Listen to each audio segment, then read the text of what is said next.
pasteur Ram. Et je suis content. Je dis, je vais quand même. C'est pour la première fois que je marche sans marcher à congrès de monde avec. Parce que je n'ai pas de temps. Et je vais passer mal oubli. Et puis, après cyclone là, tête chargée, on fait nettoyage. Tout le bagage va aller. Tout va aller. Mais comme dans le précieux nom de Jésus-Christ, ça me fait faire juste bien le derrière. Et nous, c'est pasteur Timothée, vous êtes pasteur Ram, nous Dieu merci. Et nous avons mené l'église de Dieu via Montagne, dans notre Miami Beach. C'est là que nous localisons. Et à ce moment, nous avons un thème qui est si belle devant nous, même si nous n'avons pas de temps, et même si nous avons pile tantôt, son petit bagage tout petit, nous avons préparé. C'est là qu'on nous dit raison. Si ça me prépare, c'est lui-même ma baille. Et je suis content, parce que c'est moi qui ai ouvert le message là. Et quand même, je pense que c'était à renvoyer, mais il n'a pas renvoyer, toute gloire c'est pour mon Dieu. Et je viens là, je suis content. Je ne suis tellement pas regardé l'adresse tout, parce que je connais ce côté pasteur là, je connais aller dans 67. Je me réveille, je tout porte fermée, je frappe, je m'attends des mots, je tente de m'absorber, je suis le pasteur là, je suis le frère Tolène. Les mois de bâche le monde quand il me dit ma pour retourner prendre route là quand il de manière désolé me dit bon pas comme ça pour me faire qu'on y a parce que me dit les pas arrivé c'est pas dans la route frère Tolène me semblait relé moi miscol là monter me tourner frère Tolène me dit c'est là oui et pourtant l'aime dans 67 là me passer là pas on aime bagarre là reste encore on est parce que ram toujours en bas dans 67 77 donc mais quand même content la vie et je suis content pour m'entrer là encore à Soya parce que nous avons jamais de possibilités depuis les premières églises de Dieu, les élus là, nous n'avons jamais de chance, surtout là, ces amis, nous, collaborateurs, nous collaborons ensemble dans le travail du Seigneur. Et nos contextes devant nous qui est très belle, qui est écrit par Jean, pas vrai? Et Jean, il était très connu. Nous connaissons le premier âge de l'église, nous avons l'âge apostolique. Nous avons l'église apostolique parce qu'il était chita sur le fondement des apôtres.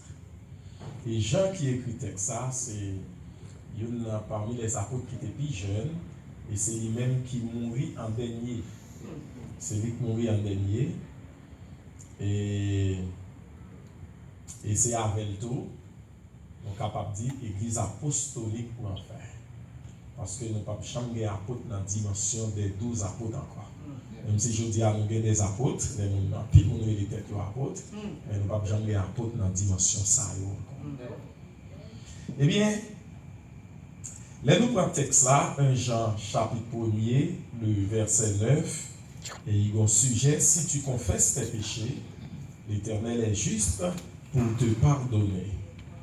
Et là nous lisons verset A, c'est le même bagaille là. Si nous confessons nos péchés, il est fidèle et juste pour nous les pardonner et pour nous purifier de toute iniquité.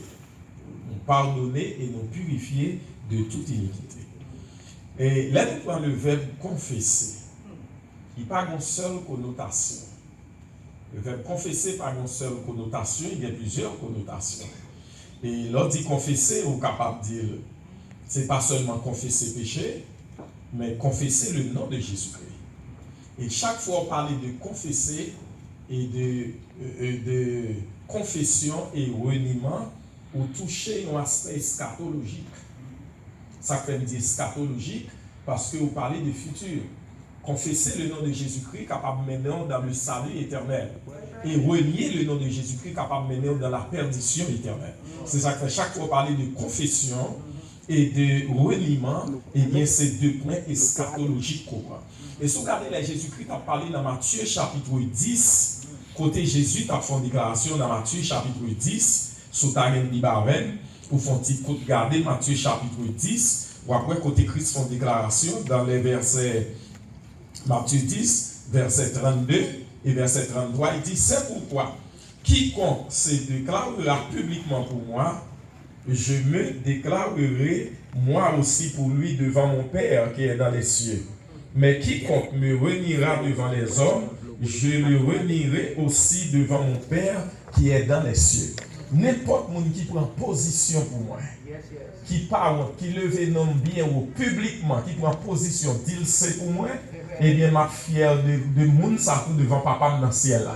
Mais n'importe monde, pour qui que ce soit, pour quoi que ce soit, qui honte parler de moi, qui honte prendre position pour moi, pour dire c'est pour moi, eh bien, même j'en honte là, ma honte tout devant papa et devant les anges dans le ciel là, par conséquent, pas de ciel pour. Donc, ici, confesser signifie reconnaître. Me reconnaître dans Jésus-Christ, c'est le Sauveur suprême. Et en dehors de Jésus-Christ, pas de monde encore qui ça. Il faut bouchou confesser. Et c'est ça la Bible rentre dans Romains chapitre 10. Il dit si tu confesses, est-ce qu'on l'a même encore? Voici le verbe confesser encore. Si tu confesses de ta bouche le Seigneur Jésus. Est-ce qu'on l'a même? C'est pour bouche là confesser. Est-ce qu'on a même que Jésus c'est Dieu? Jésus c'est maître moi. C'est lui qui te prend la croix, c'est lui qui te mourit, pas de personne d'autre monde qui te prend. Et bien depuis me confesser avec bouche moi et me croire dans le cœur, et bien m'a recevoir le salut. C'est une première connotation. Mais là pour un contexte immédiat, texte là, il parlait de confession péché. Ce qui signifie me finir recevoir salut déjà. Mais des gens, même après, ils finissent recevoir le salut, mais qui continuent à vivre dans le péché. Et si je ne pas l'accompagner, je demande pour confesser le nom de Jésus, je fais référence à Romains chapitre 10, je fais référence à Matthieu chapitre 10. Est-ce qu'on a la même église? Parce que c'est besoin de reconnaître dans Jésus-Christ comme étant le sauveur. Et si vous ne pas croire ça par le ciel. Mais l'aime tomber dans le texte là, il pas adressé à Paris, mais l'adressé à monde qui est dans l'église, mais qui a vécu selon la chair. Est-ce qu'on l'a ouais? Il dit si tu confesses tes péchés, l'Éternel est juste pour te pardonner et en contexte là continuer pour le capable de purifier de toute iniquité. Maintenant, Gombagay, si nous avons parler de Jean, c'est moi qui ai introduit le texte là, message la soya. Livre ça, Jean t'a écrit, son livre qui était fait en pile autorité, malgré âge avancé. C'était commencé grand monde là. Malgré âge avancé, au moment de rédaction épître là, Jean était toujours actif dans le ministère. Non seulement il était toujours actif dans le ministère auprès de toutes les églises de Dieu qui étaient dans l'environ, eh bien, monsieur, c'était le dernier apôtre qui était en vie dans le moment. Pas de gain encore. Et c'est dans fin l'âge, c'est dans fin ville, les criers. Et puis, les pères de l'église, tu as pas témoigné ça, spécialement Justin Matthieu, ou Irénée, ou Clément d'Alexandrie, contact direct avec